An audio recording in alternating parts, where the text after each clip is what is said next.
Howdy, everyone out there in Cyberland. I'm glad you're joining me today. I'm gonna continue the series on the short games where you can get to the end faster. And we shall start with this fantastic game between Philip Meitner and Karl Schlechter.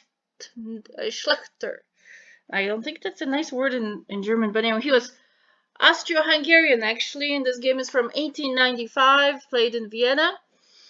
Um, who was Karl Schlechter? He was almost the world champion in 1910. He almost won by just a breath, basically, the game against Lasker. And he was winning, and then, but anyway, so that's for another video. So he is quite high up there. He won other tournaments during that era. And this is one of his games, and I've chosen the short ones because I think with beginners you just want to go to the meat of it, and the more of this you can memorize in the beginning as far as the patterns, the better your play will be. And we will slowly go into longer and longer plays, but I prefer to edge you into the ocean, tippy toes into the ocean. Out there are sharks, middle games and all this other stuff, variations on this and that. Why go there yet? We will start slow and steady, going into the ocean of chess with our tippy toes with short games. So this will be a series of several games. Please hit like and subscribe so that I'm motivated to do more of these for your watching pleasure and also for your brain's pleasure to be able to understand chess better and to be able to play and improve with each game you play. You have to go play, but please watch these to help you improve that play. Okay, so we start off with e4, e5, knight to f3, knight to c6, bishop to b5. Look what's happening here. We are attacking that knight already. How is he going to counter Karl Schlechter? By attacking the bishop. What's the white going to do? Well, he moves out of the way. Knight to f6 for black. Notice, interesting. Notice something very interesting. There are no pawns out except for one for white. That's unusual, isn't it? Usually you have more development by this time. But look how there's at least one pawn more developed by Schlechter, and he's black. Usually, do you see the tempo here for you newcomers to chess? See the tempo. Usually, black is behind and trying to do catch up or mitigate. But look at this. Out from the starting gate, and black seems to be advancing a little bit faster here. Because why? Like the bishop had to move back. Huh? The bishop had to move back. Unless you have some major new vision to be able to strike against black, that move with bishop moving back, to me, loses some tempo. All right, so knight c3, bishop to c5. Okay. Attacking what? New players, can you see this bishop c5 is attacking what?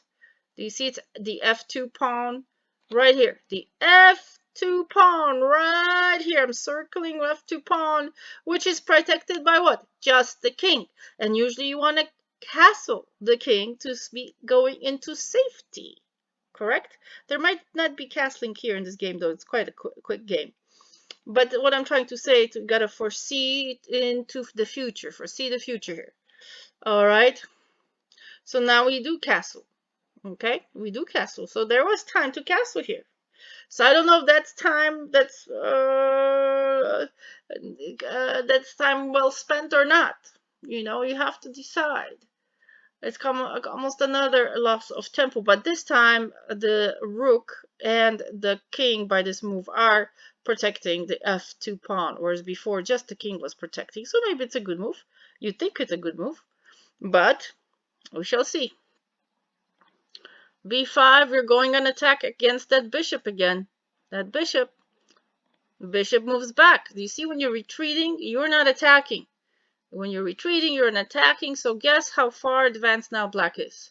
You can see the speed, the mental speed of really like a storm is coming over a town here, and white is kind of starting to lose some breath, like COVID is overtaking it. I know what it's like. I've gone through COVID. This is like my 7th week of dealing with it, this long COVID stuff. So believe me, it isn't. It is some opponents, this COVID thing. But anyway, here I am for you, getting myself up to breathe and do this video for you. All right, d6. That opens up the bishop line, right? By doing this move. And what is the response? d3. Okay. It's kind of mini development.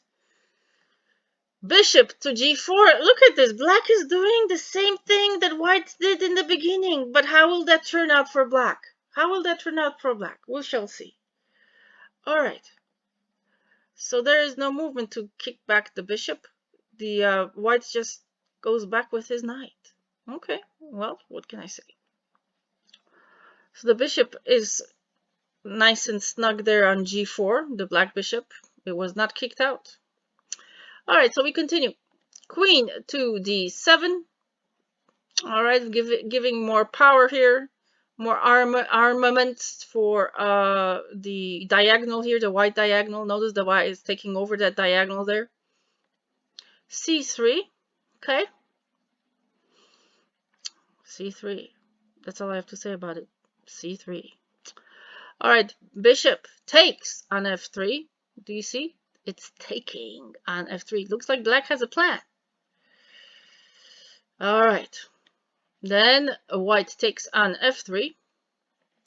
Queen has now moved into just this. Look at this move on move. Move 11 here. It is just moved right in. Like it. The last few moves were just to clear the road. Clear the road, whether it's my pieces or their pieces. I'm clearing the road so that my queen now is on the h3 square. Do you see what's happening here? Knight to g3. h5. Ooh, the pressure's building. The pressure's building. Look at that. h5 is protected by the black knight. Bishop to e3. Attacking the other bishop. Let's see what will the Schlechter do. Will he ignore this threat or will he take? He just moves on h4. Do you see? He's got a plan. He is want to squeeze like a python the breath out of the white king. Squeezing like a python, moving in. Knight retreats. Rook. Look how many pieces are coming in right now. All right, we got the queen, we got the rook. What can black do? It's like its own pawns are limiting its movement. Maybe, maybe not. What will white do? Bishop takes the rook, and he takes with the pawn. Queen to d2, and king to e7, and then Meitner resigns. Do you see what? There is a resignation. Because the rook is coming. And if the rook is coming, where will the king go? It's suffocated by its own pieces. Okay? Look at the lack of, I don't know, planning, I guess, in this sense. White, it was just totally immobilized. Totally immobilized. Go back to this game and research each move and see, put it in an engine and see what you would have done differently. Play against somebody else. All right, this is a perfect game of speed and positional play. Look at that. It's just amazing. And you can see some Schlechters more games. They're longer, obviously, but we're starting off with these easy peasy games. They're shorter. Hopefully you enjoyed this game. Schlechter is one of the top guys in the early 1900s, and he almost won the World Championship in 1910 against Lasker. So there you have a piece of history and a fantastic game. Look at this checkmate. With the rook coming in, it is all over, folks. It is all over. Alrighty, so take some conclusions here. Make sure, just, even the black did not even castle. Okay, black did not even, this is a fantastic game of just speed and not losing momentum and having your own plan. There was a threat there, but there was a weak threat because black had a plan. And this is the plan. You see it.